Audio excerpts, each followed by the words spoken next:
I fear not the dark itself, but what may lurk within it. Welcome to Lurk, bringing you creepy, strange, and bone-chilling stories, with your host, Jamie Jackson.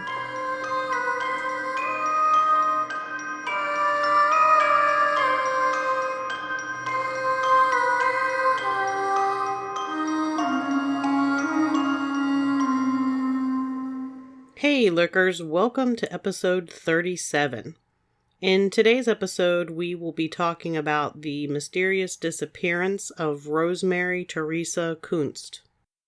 But first, I want to give you a reminder that if you have any paranormal stories that you'd like to include for next week's episode, please make sure you get those into me today, the 17th, or tomorrow, the 18th. Today's episode is going to be a little bit shorter than usual, but not because I slacked off with the research. There's just honestly not much information out there on this case, which makes it even more of a mystery, really. As I said, today's episode is about the disappearance of Rosemary Teresa Kunst. She went missing August 18th, 2000. This case is included in the Missing 411 books as a mysterious and unexplained disappearance. The Missing 411 phenomena was coined by former police detective David Paulides, who uncovered some cases that seem to share a certain set of criteria. We've covered a couple of these cases already. Episode 4 is the Dennis Martin case. Episode 20 is the Jared Adadero case. And episode 31 is the Carl Landers case. So, because we've discussed the Missing 411 phenomena previously, I'm not going to go into too much detail about the criteria involved with those cases. Definitely go back and listen to those episodes if you have not already done so. They're actually some of our more popular episodes. Missing 411 seems to be very popular. So back in episode 31, where we covered the disappearance of Carl Landers, I mentioned that there was another case near Mount Shasta, and that I would cover that in the near future. This is that case.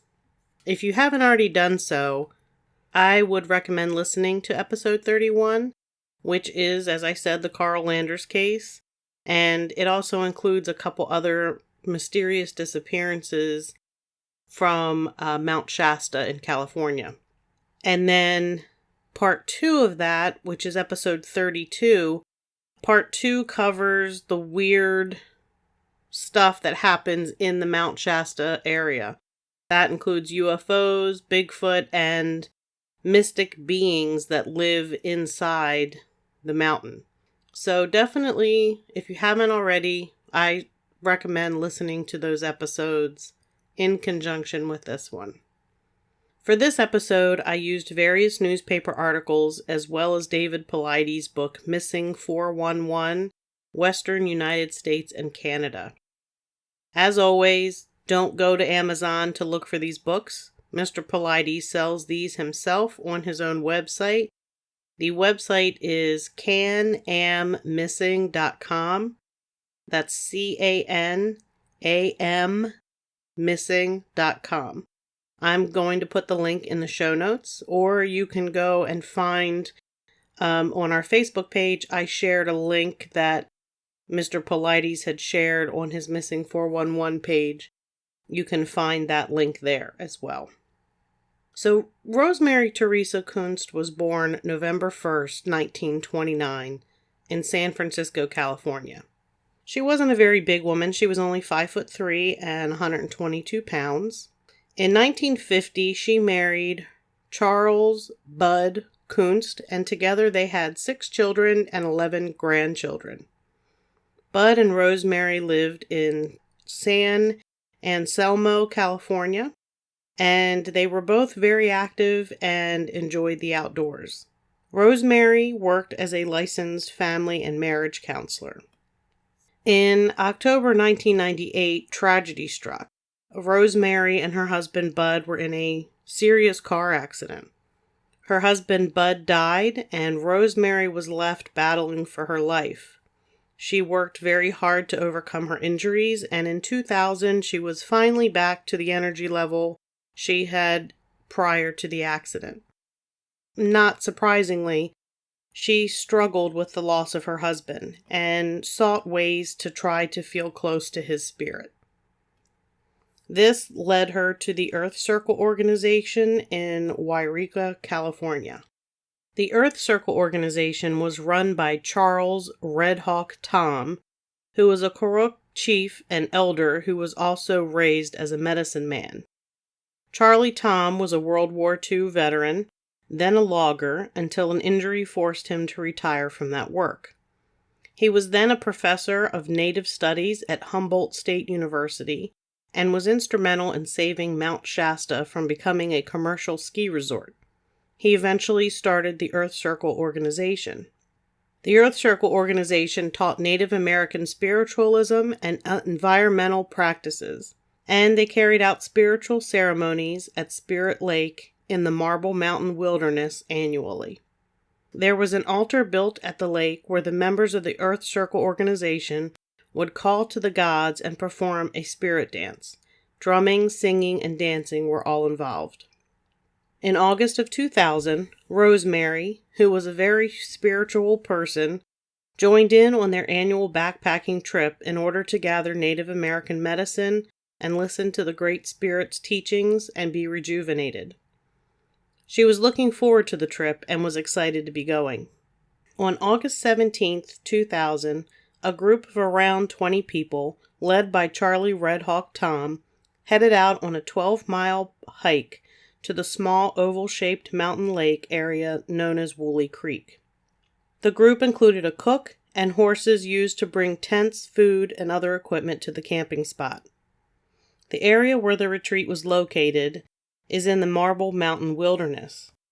This area was designated as a primitive area in 1931 and is one of the original wilderness areas designated by the 1964 Wilderness Act. It includes 241,744 acres within the Klamath National Forest in Siskiyou County in California. It's about 60 miles southwest of Yreka, California, and about 48.5 miles from Mount Shasta. 32 miles of the Pacific Crest Trail runs through the area. The Pacific Crest Trail, or the PCT, is similar to the East Coast Appalachian Trail. The PCT runs from the Mexico border to the Canadian border. So Rosemary heads out with the group from the Earth Circle organization. The area of the lake sits at the base of a bowl-shaped valley similar to a small volcanic crater. There's only one way in and one way out of the basin. The area of the lake that drains into the Wooley Creek has a 70-degree fall that is nearly impossible to climb. The first day of the trip, August 17th, the group arrives at the lake. They establish their camp, and Red Hawk has his ceremonial spirit dance and song after dinner. The entire group participated in the ceremony and an attempt to call the spirits into the area. The next day, August 18th, 2000, around 9 a.m., Charlie Red Hawk Tom lets the group know that the plan is to take a group hike to a nearby lake. The trip would take most of the day, though the plan was to be back by dinner. Rosemary opted to stay behind. That afternoon, Rosemary asked Red Hawk's 12-year-old son, Chalet, if he wanted to join her for a short hike to the other side of Spirit Lake, which was an area that she had not yet explored. Chalet opted to stay at camp, so Rosemary got a bagged lunch from the camp cook, and along with some water, trail mix, and a journal in her day pack, she started off for the other side of Spirit Lake. She mentioned wanting to commune with her late husband's spirit. Rosemary was an experienced hiker, and along with her day pack with food, water, and snacks, she was also possibly wearing 2 jackets, meaning that she had the foresight to dress in layers. Officially, she was described as wearing a blue fleece shirt, a blue baseball cap, and hiking boots. Around 5 p.m., Red Hawk and the other members of the retreat returned from their day hike to find that Rosemary had not yet returned to camp. A group of campers went out to get Rosemary, but they were unable to find her. At this point, the decision was made to contact Search and Rescue and report a missing hiker. That night, members of the Earth Circle organization searched until about 1:30 a.m. The official search began at daybreak on August 19, 2000, which was a Saturday. It was the day the group had planned to backpack back to their vehicles and head home. There were nearly 50 searchers looking for Rosemary, and her family was notified. The search and rescue commander on Rosemary Kuntz's search was Grizz Adams. You may remember him from the Carl Landers case. Grizz Adams has 35 plus years of experience working search and rescue in Siskiyou County. Right from the start, there were some concerning things about Rosemary's case. First, the south end of the lake where Rosemary was headed did not have a path where someone could walk out of the lake basin. In order to leave the lake, she would need to head back to camp and walk past both the Cook and Red Hawk Sun Chalet. But she never did. Another issue was her age. Rosemary was 70 years old, though she was said to be in excellent shape. They say that even a healthy, experienced 25-year-old wouldn't be able to leave the basin through the south without ropes and climbing gear. I do have an issue with mentioning her age, especially if she was the experienced hiker they said, and she was in excellent health. My mother, though she is not 70, is in far better shape than I am. We hike and backpack together, and the joke has always been that I'm experienced at camping. I'm a scout leader. I have camped most of my life off and on, well-versed in building fires, setting up camp, no problem with that. So my mom would always joke that she'd pull my ass up the mountain, and I would help her with the camping know-how. Age shouldn't be an issue here because we're not talking about someone who hasn't done this before, or who is a pudgy couch potato like myself. I'm not really a couch potato. I wish I could be a couch potato. I am far too busy to sit on my butt in front of the couch. But I am pudgy.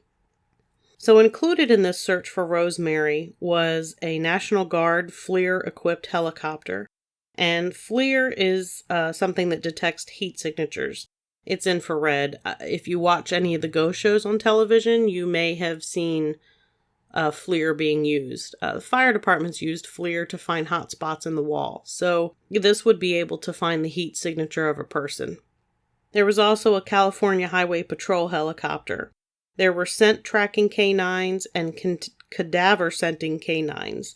Ground searchers, which basically means people walking along the ground. And there were also searchers on horseback. The area where Rosemary vanished is extremely rugged, according to Search and Rescue Coordinator Grizz Adams. He said, "It is heavily wooded and covered with manzanita and alderbush and has a lot of steep gullies and is some of the nastiest but most beautiful country in Northern California. Manzanita is an evergreen shrub or small tree with smooth orange or red bark with stiff twisting branches. An alder shrub is a multi-trunked shrub that forms thickets." I had to look them up because I was unfamiliar with those. They are not something that we have here on the East Coast. During the search, they discovered what some sources call tufts of hair about 1 mile south of the lake. At first, I was thinking a tuft of hair is pretty significant. To me, a tuft of hair is like a clump of hair. And if there were like clumps of somebody's hair found in a shrub, then to me that almost speaks of some sort of attack of some sort. But in further research, I discovered that what they meant by that was that there were about 4 or 5 strands of hair on a shrub. A strand of hair is far different than a tuft of hair.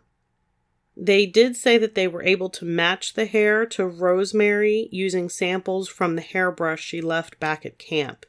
But it was noted that it isn't unusual for someone to leave behind strands of hair. It can get tangled or caught in branches or underbrush. Personally, I shed more than a shaggy dog and probably leave hair everywhere I go. I will tell you that I have this ridiculous fear that there's going to be a murder somewhere that I've been, and they're going to think I'm involved because they're going to find my hair there. I know it's ridiculous, but I still worry about it.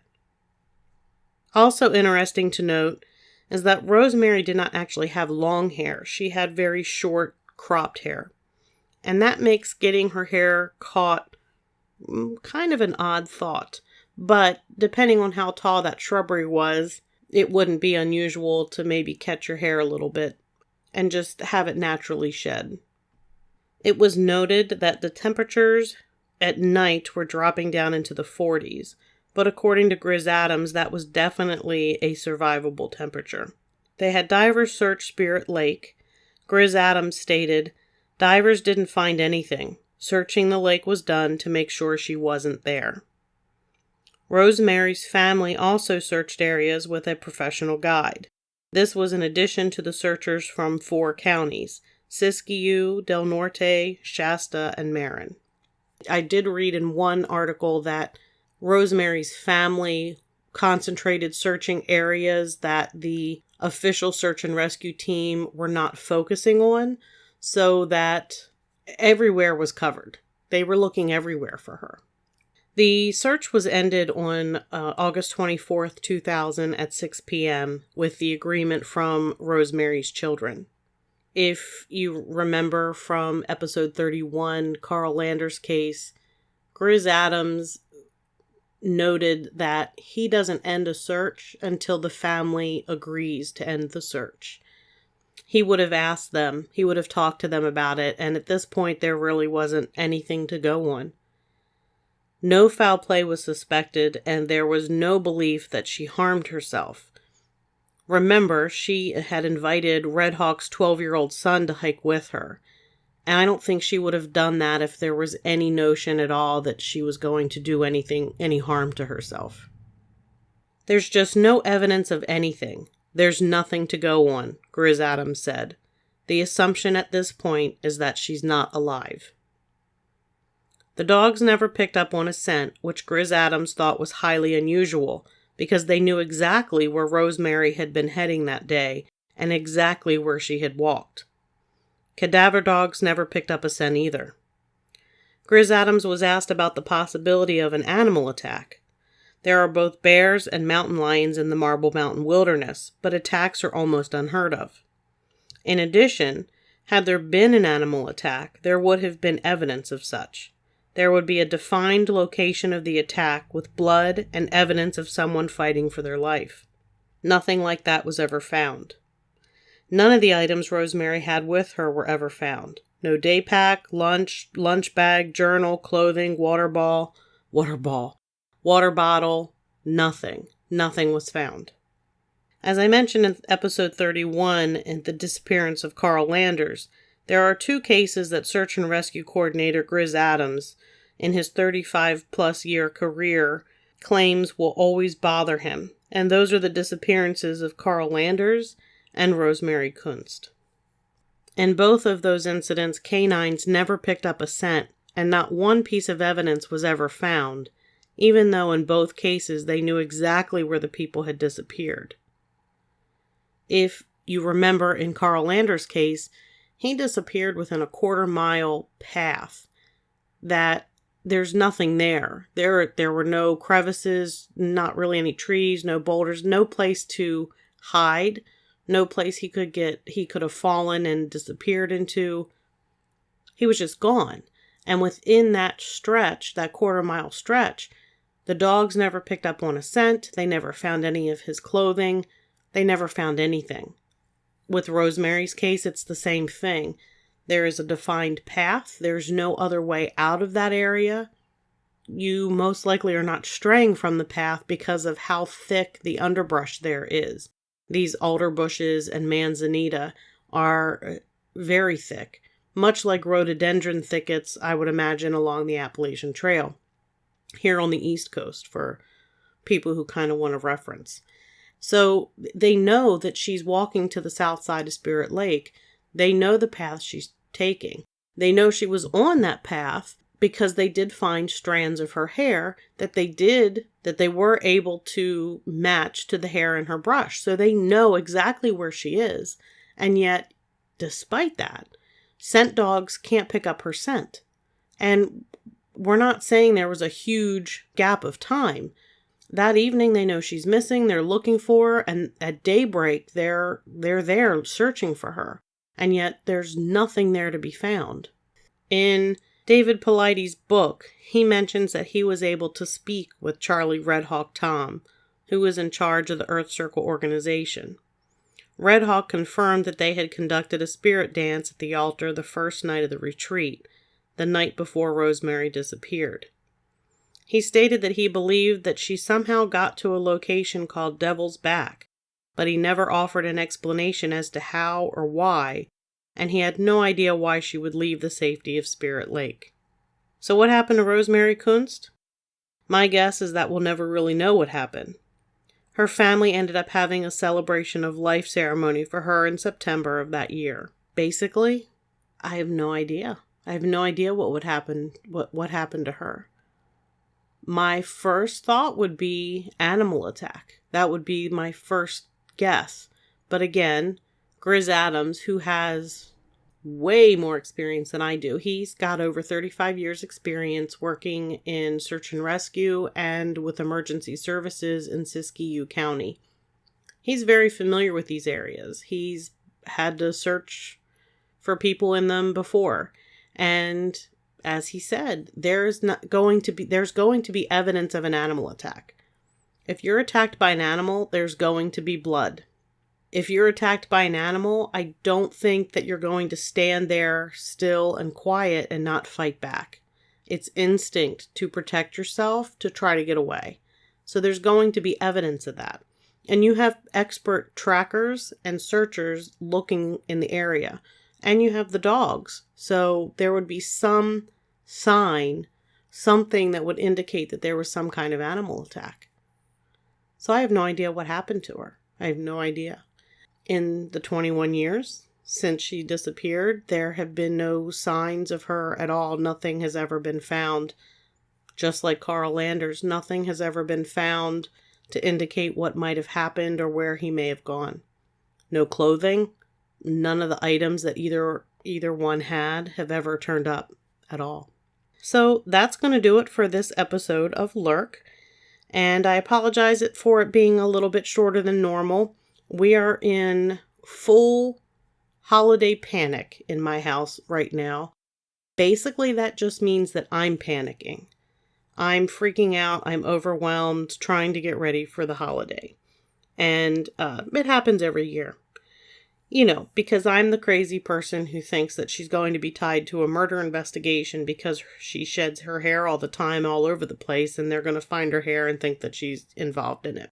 That's just how I work. I overthink everything.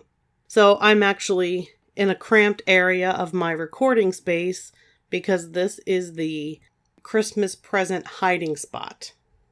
Now, my son knows, and he doesn't listen to this anyway, so it wouldn't matter, but this is where all of the Christmas gifts are located. None of them are wrapped. Not one thing has been wrapped. I have all of my wrapping to do. So anyway, shorter episode. I wanted to get this one done. Wanted to tie it into the episode we did with Carl Landers. Didn't want to put too much time between those because they are kind of linked to each other. Not just because of the Mount Shasta connection, but also with the Grizz Adams connection, and that these are the cases that haunt him the most. So, as a reminder, I want you to please send me those personal paranormal stories. Send them via email at lurkpodcast@yahoo.com or through direct message on our Twitter, Facebook, or Instagram accounts. I do have a few from my family that I have set up. I don't always want to have to include my family stories, so please send me some of yours. As always, you can find Lurk wherever you listen to your favorite podcast or at lurkpodcast.com. And on the website, you can find links to all of our social media platforms. We also have merchandise available at lurkpodcastmerch.com. We have hoodies, we have long sleeve t-shirts, we have t-shirts. I think the logo is pretty cool, but I designed it, so I'm kind of biased, but still, it's pretty cool. Get you some stuff. So that's going to do it. And until next time, keep lurking.